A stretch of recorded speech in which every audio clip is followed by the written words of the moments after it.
തന്റെ കരിയറിലുടനീളം നേരിടേണ്ടി വന്ന ബോഡി ഷേമിങ്ങിനെക്കുറിച്ചും താൻ ശസ്ത്രക്രിയ നടത്തിയെന്ന തരത്തിലുള്ള വ്യാജ പ്രചരണങ്ങളെക്കുറിച്ചും മനസ്സ് തുറന്ന് നടി കീർത്തി സുരേഷ്.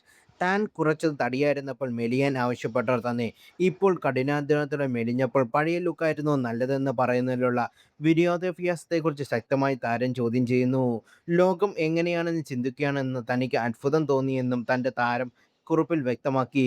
ഇത് പങ്കുവെക്കാൻ പറ്റിയ ഏറ്റവും നല്ല സമയം ഇതാണ്. എൻ്റെ ഫിറ്റ്നസ് യാത്രയെക്കുറിച്ച് ഞാൻ ഇതുവരെ അങ്ങനെ സംസാരിച്ചിട്ടില്ല. അത് എൻ്റെ ഏറ്റവും വലിയ അധ്യാപകനായിരുന്നു. ഓരോ ദിവസവും എൻ്റെ ശരീരത്തെക്കുറിച്ച് എന്നെക്കുറിച്ച് തന്നെ ഞാൻ പുതിയ കാര്യങ്ങൾ പഠിച്ചിരിക്കുകയാണ്. 2013 ഞാനൊരു നടിയായി കരിയർ ആരംഭിക്കുമ്പോൾ എനിക്കൊന്നും അറിയില്ലായിരുന്നു. പലരെയും പോലെ ജിം എനിക്കിഷ്ടമുള്ളതാണ് ഞാനും കരുതിയത്. എൻ്റെ ശരീരത്തെ യഥാർത്ഥത്തിൽ അവഗണിച്ചെന്ന അടിസ്ഥാന കാര്യങ്ങൾ ഞാൻ അവഗണിച്ചു. 2018 മഹാനടിക്ക് ശേഷം കിട്ടിയ ഒരു ഇടവേളയിലാണ് എന്തുകൊണ്ട് ഇതൊന്ന് ശ്രമിച്ചുകൂടാ എന്ന് ഞാൻ ചിന്തിച്ചത്.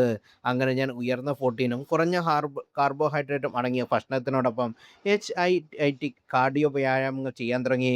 9 മാസം കൊണ്ട് 10 കിലോ കുറച്ചു. എനിക്ക് വലിയ അഭിമാനം തോന്നിയിരുന്നു.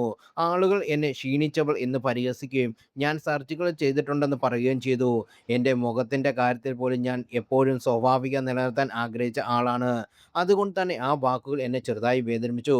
കാരണം എൻ്റെ കഠിനാധ്വാനത്തെ അവർ ഒരു കത്തിക്ക് താഴെ വെച്ചും വിലയിരുത്തിയെന്ന്. അത് ഒരുപാട് വിഷമിപ്പിച്ചു. ഒടുവിൽ 2020 ഞാൻ യോഗയിലേക്ക് തിരിഞ്ഞു. അതെല്ലാം മാറ്റിമറിച്ചു. അത് എനിക്ക് സമനിലയും ആത്മവിശ്വാസം നൽകി. ഒപ്പം എനിക്ക് അനുയോജ്യമായി തോന്നിയ രീതിയിൽ എന്നെ തന്നെ പരിപാലിക്കുന്ന ഒരു വഴിയും കാട്ടിത്തന്നു. പക്ഷേ കാലക്രമേണ ഞാൻ ആ സത്യം മനസ്സിലാക്കി. ജിം കൊണ്ടും ഫലമുണ്ടായിരുന്നു. അത് ഞാൻ ശരിയായ രീതിയിലല്ല ചെയ്തതെന്ന് മാത്രം. ഒപ്പം സ്ട്രെങ്ത് ട്രെയിനിങ് എത്രത്തോളം പ്രാധാന്യമെന്ന് ഞാൻ മനസ്സിലാക്കി.